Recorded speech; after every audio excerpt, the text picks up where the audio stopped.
मौजूद है पीयूष पांडे जी, जो कि जाने माने जर्नलिस्ट भी हैं, टीवी स्क्रिप्ट भी लिख चुके हैं, व्यंग के 3 संग्रह इनके आ चुके हैं। तो मैं इनसे आज वार्तालाप करूंगी, मैं इनका अनुभव जानना चाहूंगी।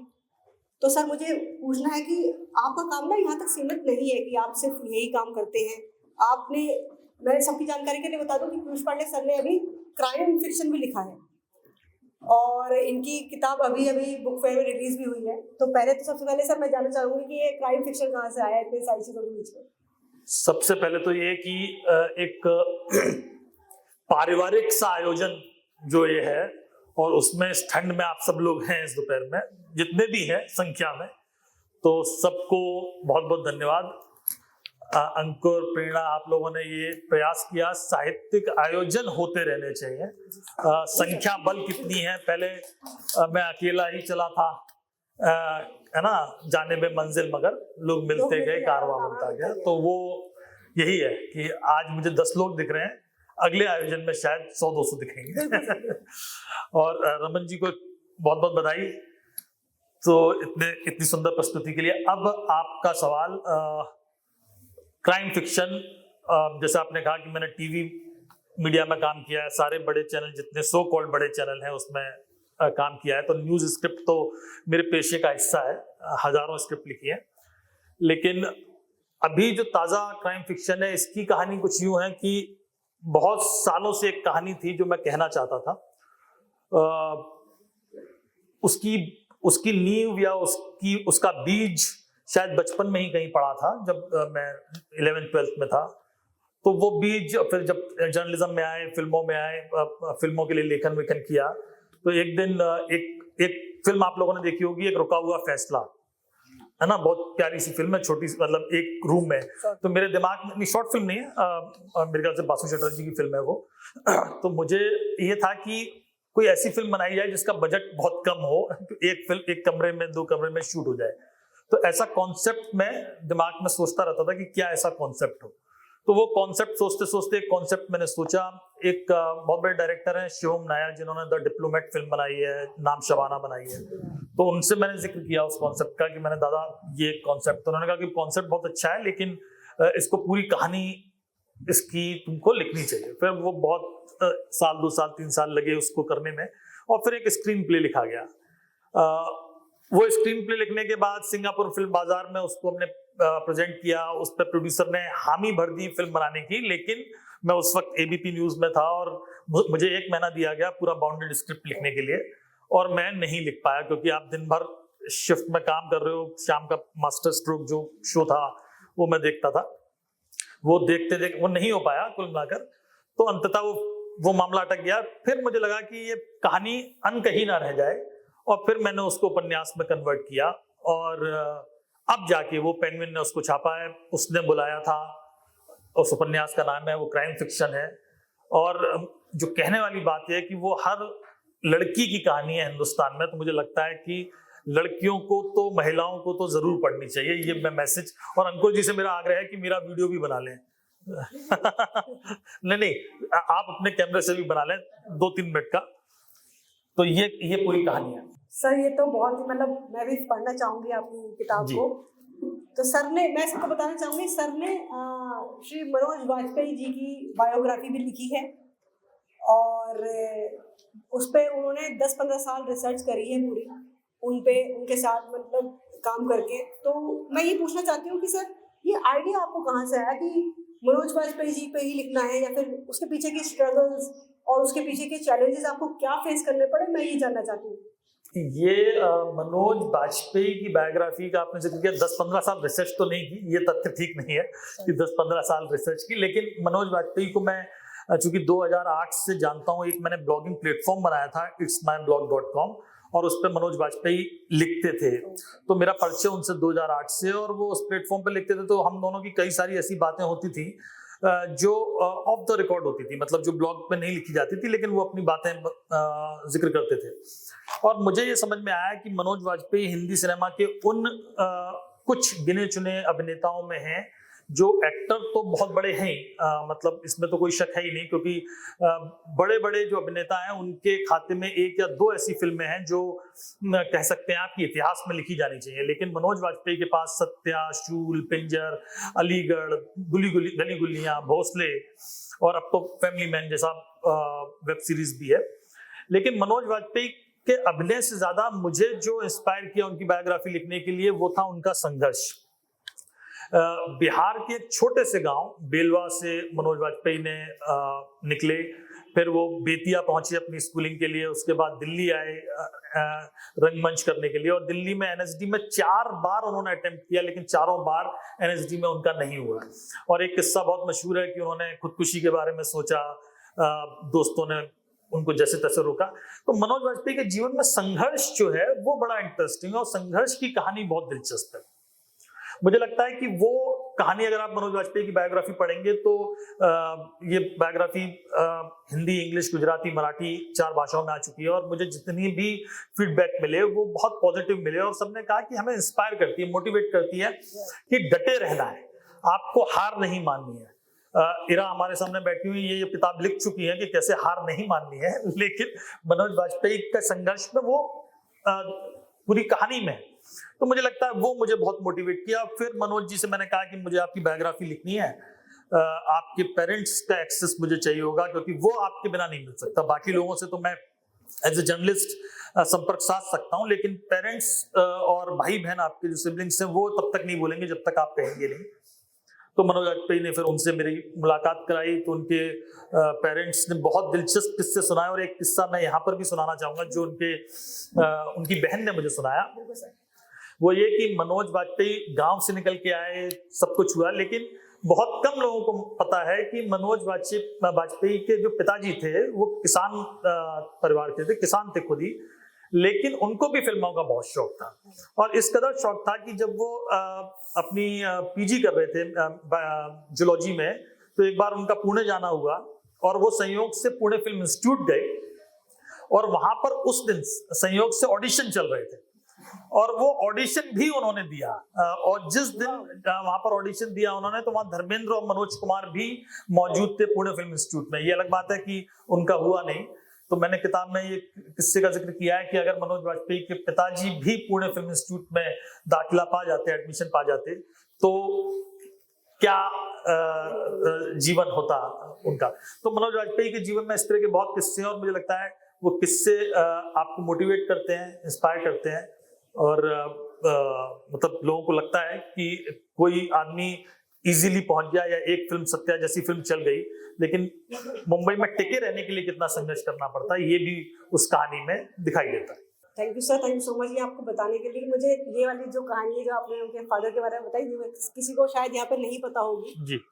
और मेरे तो फेवरेट एक्टर हैं, जो उनकी सारी मूवीज मैंने पता नहीं 4-4, 5-5 बार देखी होंगी, as a national award winner also. तो मैं आगे जानना चाहूँगी कि सर पिछले 25 साल से ना TV script, TV news, scripting ये अलग कॉन्सेप्ट है, और डायलॉग राइटिंग ये अलग कॉन्सेप्ट है। तो आप क्या डिफरेंस पाते हैं कि नॉवल राइटिंग और न्यूज़ स्क्रिप्टिंग और जो आप डायलॉग सभी करते हो, इसमें डिफरेंसेस आपको क्या लगते हैं? नहीं, मुझे लगता है डिफरेंसेस की बात तो क्या, सभी सारे हर तरह की राइटिंग अलग तरह का आपसे हुनर भी मांगती है, संयम भी मांगती है। और जब न्यूज राइटिंग करते हैं तो वहां तथ्य सबसे इंपॉर्टेंट है, क्योंकि न्यूज में आप कल्पना नहीं डाल सकते, फिक्शन नहीं डाल सकते, अपनी मनमर्जी नहीं चला सकते। न्यूज तो तथ्य पे, डेटा पर काम करती है। नैरेटिव हो सकता है, जब जर्नलिस्ट लिखता है तो एक नैरेटिव उस डेटा के आधार पर वो अपना सेट करता है, उसके लिए भी वो तर्क गढ़ता है। ऐसा नहीं है कि नैरेटिव बहुत इजीली गढ़े जाते हैं, नैरेटिव के लिए आपको अपने तर्क देने पड़ते हैं, चाहे वो इधर हो चाहे उधर हो। तो न्यूज राइटिंग में ज्यादा सोचना नहीं है, क्योंकि वहां फैक्ट है और आपको उस फैक्ट के आधार पर बोलना है। लेकिन बाकी राइटिंग्स जो हैं, जैसे जब मैंने व्यंग लिखा तो व्यंग एक अलग तरह की विधा है। व्यंग में आपको वो पंचेस चाहिए, वो ऐसी चीजें चाहिए जो लोगों तक पहुंचे भी, उनको गुदगुदाएं भी, और एक कटाक्ष भी करे। जो समाज की विसंगतियां हैं, जो परेशानियां हैं, वो बहुत सरल शब्दों में उन तक पहुंचे और उनको लगे कि हाँ यार ये बात सही है, लेकिन उनको उनके चेहरे पे मुस्कुराहट आ जाए, मतलब कड़वी बात भी, कड़वी दवाई भी मुस्कुराहट के साथ आप जब देते हो तो व्यंग वो बनता है। शरद जोशी, हरिशंकर परसाई और ज्ञान चतुर्वेदी ऐसे दिग्गज बहुत कुशलता से ये करते हैं, हम लोग तो व्यंग के विद्यार्थी हैं। उसके बाद मनोज वाजपेयी की बायोग्राफी जब लिखी, बायोग्राफी एक अलग तरह की रिसर्च की मांग करती है, क्योंकि एक जीवित व्यक्ति की जब आप बायोग्राफी लिख रहे हो, एक जो बहुत ही एक्टिव आदमी है, बॉलीवुड में बहुत सक्रिय है, उसके जानने वाले बहुत सारे लोग हैं, तो आप तथ्यों के साथ किसी भी तरह की खिलवाड़ नहीं कर सकते, आप अपने मन से उनके बारे में कुछ नहीं लिख सकते।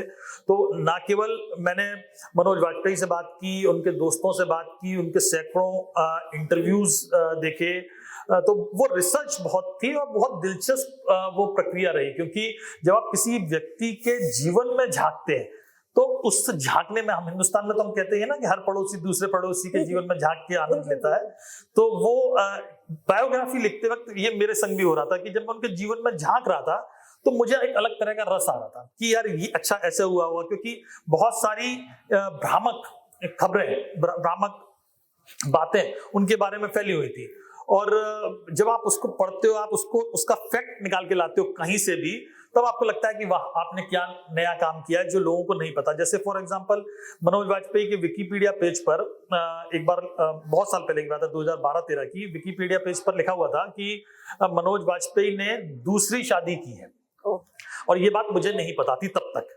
तो मैंने मनोज वाजपेयी को फोन किया, मैंने कहा कि विकिपीडिया पर लिखा हुआ है कि आपने दूसरी शादी की है, ये गलत लिखा हुआ है, इसको सही करना पड़े। तो मनोज वाजपेयी ने कहा कि नहीं यार पीयूष सही है, मैंने मतलब मेरी दूसरी शादी हुई। तो मैंने कहा ठीक है, लेकिन जब मैं रिसर्च कर रहा था, ये 2012 की बात है, लेकिन जब 2019-20 में मैं जब बायोग्राफी लिख रहा था, तब इंटरनेट पे बहुत सारी जगह लिखा हुआ है कि मनोज वाजपेयी ने अपनी पहली पत्नी को इसलिए छोड़ दिया क्योंकि वो बिहार की एक लड़की थी जिससे उन्होंने शादी की और सफलता पाते ही उसे छोड़ दिया। अब मेरे मन में ये सवाल था कि भाई मतलब शादी ही क्यों की थी, क्या था मामला? तो बहुत सारी रिसर्च की, बहुत सारे लोगों से बात की, पीयूष मिश्रा से, अनुराग कश्यप से, अनुभव सिन्हा से। तो पीयूष मिश्रा और उनके एक और दोस्त थे निखिल वर्मा, जो बहुत क्लोज थे। तब जब कहानी खुल के आई तब समझ में आया कि नहीं, वो शादी उन्होंने एक्ट वन ग्रुप में जो एक उनके साथ की लड़की थी उसके साथ की। वो शादी 1-1.5 साल चली और उसमें कई सारी परेशानियां रही जो एक नए शादीशुदा जोड़े में, क्योंकि हो सकती थी उस दौर में, और वो हुई और वो शादी टूटी। तो लेकिन ये बात इंटरनेट पर खूब सारी जगह फैली हुई है कि उन्होंने बिहार की एक लड़की से शादी की, और इस तरह के कई सारे किस्से उसमें थे। तो वो जो रिसर्च आप करते हैं, जब किसी व्यक्ति के जीवन में झांकते हैं, तो वो बड़ा दिलचस्प होता है और मुझे उस प्रक्रिया में बहुत मजा आया। और तीसरा आपने जिसका जिक्र हमने कर लिया, क्राइम फिक्शन, वो क्राइम फिक्शन अलग है। डायलॉग राइटिंग एक सीरियल था महाराज की जो, उसके लिए मैंने की, तो वहां तो आपको बेसिकली पूरा रूपरेखा दे दी जाती है कि ये स्क्रिप्ट है, इस पर आपको डायलॉग्स लिखने हैं, कैरेक्टर ये करता है, कैरेक्टर का सारा ढांचा आपके पास तैयार है। तो वो मुझे लगता है कि उस कैरेक्टर में घुसना पड़ता है आपको, और उसके लिए उसकी भाषा में, उसके माहौल के अनुरूप संवाद लिखने होते हैं। तो वो एक उसमें मतलब मुझे नहीं लगता कि बहुत ज्यादा आपको उड़ने की जगह मिलती है। सर मैं ये जो आपने बताया ये बात सही है कि हम जब दूसरे की जिंदगी में झांकना शुरू करते हैं तो हमें तथ्य पता चलते हैं, क्योंकि बहुत सारी कहीं बातें भी इंटरनेट पे आती हैं। गूगल इज नॉट, जो है ना, हम गूगल करते हैं सब कुछ सच में ही होता। तो सच में किसी को जानने के लिए ऑब्वियसली उसके करीब में, उससे जानने के लिए उसे बात करनी पड़ती है, उसके आसपास के लोगों से बात करनी, तब जाके हमें पता चलता है, वो फैक्ट्स पता चलते हैं हमें। तो सर मैं ये जानना चाहूंगी कि इतनी सारी चीजें हैं, स्क्रिप्ट आपने लिखी है, आपने डायलॉग राइटिंग भी करी है, जैसे आपने बताया महाराज की जय हो पे आपने डायलॉग राइटिंग करी है, और आपने एक फिल्म निर्देशन भी किया है, जो असिस्टेंट डायरेक्टर आप रहे हैं एक मूवी के। तो मुझे ये पूछना है कि ये आप ना इस सब की इंस्पिरेशन की, आपकी प्रेरणा आप कहाँ से लाते हैं, इतना मोटिवेशन आपका कहाँ से आता है कि आप मतलब ये सब you are keeping it, doing it, तो ये किस तरह से आपके पास आता है? नहीं, मैंने फीचर फिल्म का निर्देशन नहीं किया, वही सपना है फीचर फिल्म का निर्देशन। मैंने एक फिल्म थी ब्लू माउंटेन्स, जिसमें राजपाल यादव, ग्रेसी सिंह, रणवीर शौरी थे, उसमें मैं एसोसिएट डायरेक्टर था। और उसके बाद एक शॉर्ट फिल्म मैंने जरूर अभी डायरेक्ट की थी 1-2 साल पहले, पार्ट टाइम जॉब, तो वो डायरेक्ट की थी। लेकिन जहाँ तक अपने मोटिवेशन की बात की, क्योंकि जब आप लिखने के काम में हो और पढ़ने के काम में हो, तो आप भांति भांति की चीजें पढ़ते हो, लिखते हो, सोचते हो और आप अपने आप को एक्सप्लोर करते हो। आपको लगता है कि कुछ नया चैलेंज लिया जाए। जब मैंने 3 व्यंग संग्रह लिख लिए तो मुझे लगा कि अब व्यंग संग्रह मैंने काफी मतलब वो एक अलग तरह का काम था। फिर ये जो उसने बुलाया था उपन्यास, और फिल्म में मेरी दिलचस्पी जैसे मैंने कहा कि बचपन से है।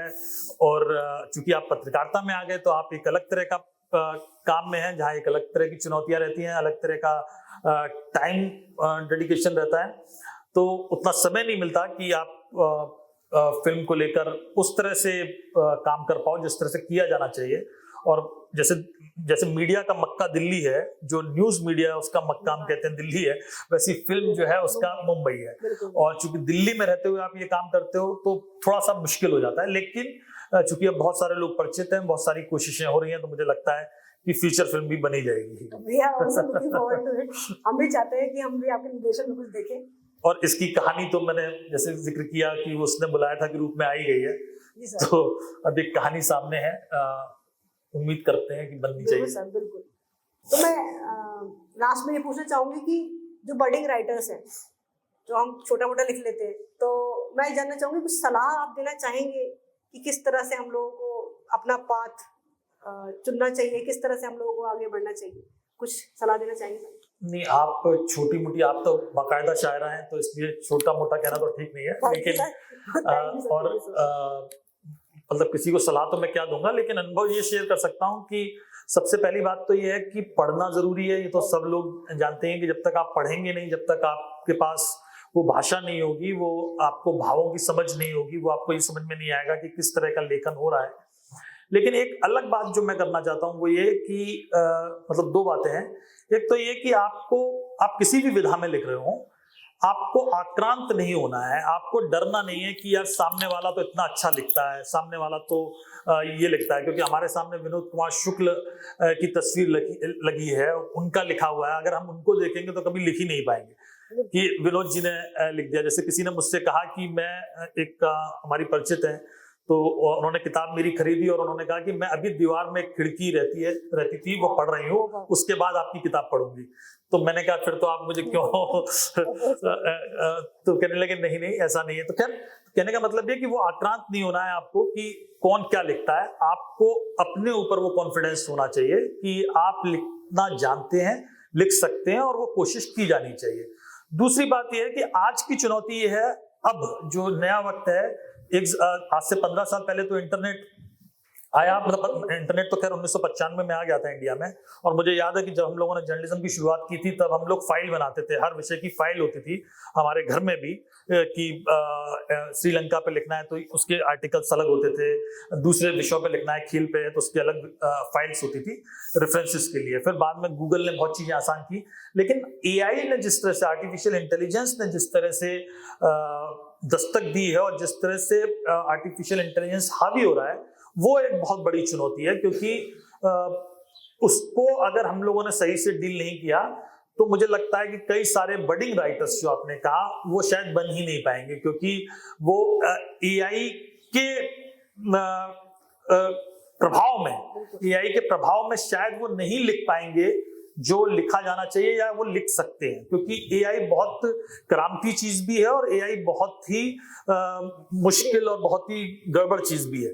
तो उससे कैसे बचा जाए, कैसे संतुलन बनाया जाए, ये एक चैलेंज है। और ये आने वाले 5-7 सालों में और होगा। क्योंकि मैं सिर्फ छोटा सा एक उदाहरण अपना देता हूँ कि मैंने ये जो उपन्यास लिखा उसने बुलाया था, तो ये जब मैंने पब्लिशर को भेजा तो उन्होंने कहा कि पीयूष जी बहुत अच्छा उपन्यास है, लेकिन इसमें थोड़े से वर्ड्स ज्यादा हो गए हैं। मतलब ये आपने 62,000 शब्द लिख दिए हैं और हम मैक्सिमम 55-56,000 वर्ड्स तक चाहते हैं उपन्यास, तो आप इसको 5-6,000 वर्ड्स एडिट कर दीजिए।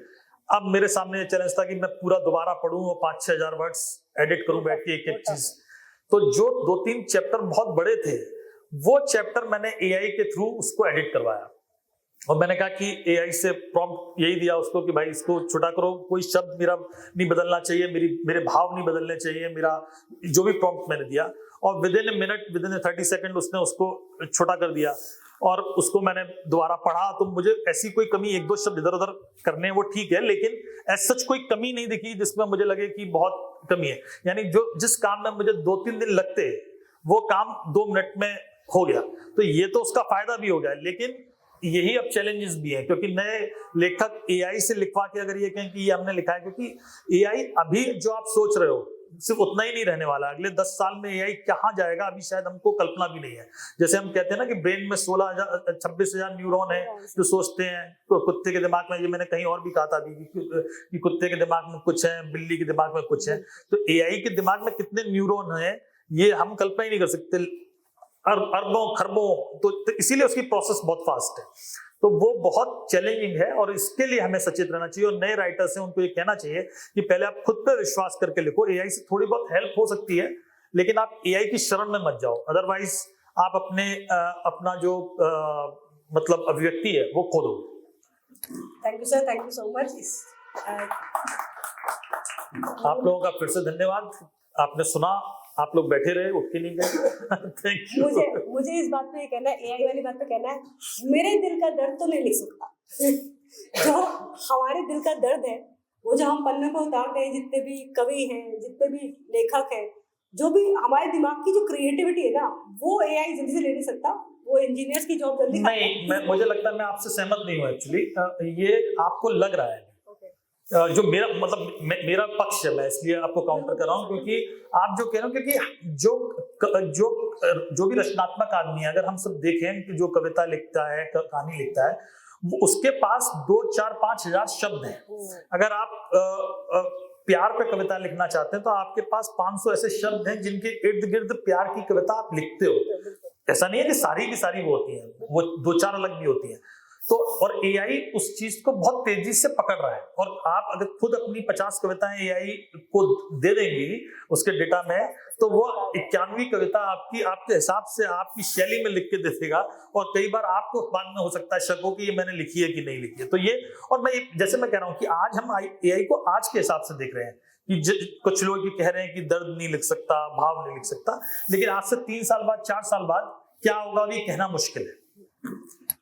Thank you sir, thank you so much for your insight. Thank you very much. मुझे मेरे हिसाब से ऑडियंस को भी इतना अच्छा लगा होगा, या फिर नए इनसाइट्स हमें मिले होंगे कि किस तरह से आगे लेखन करना है। Thank you.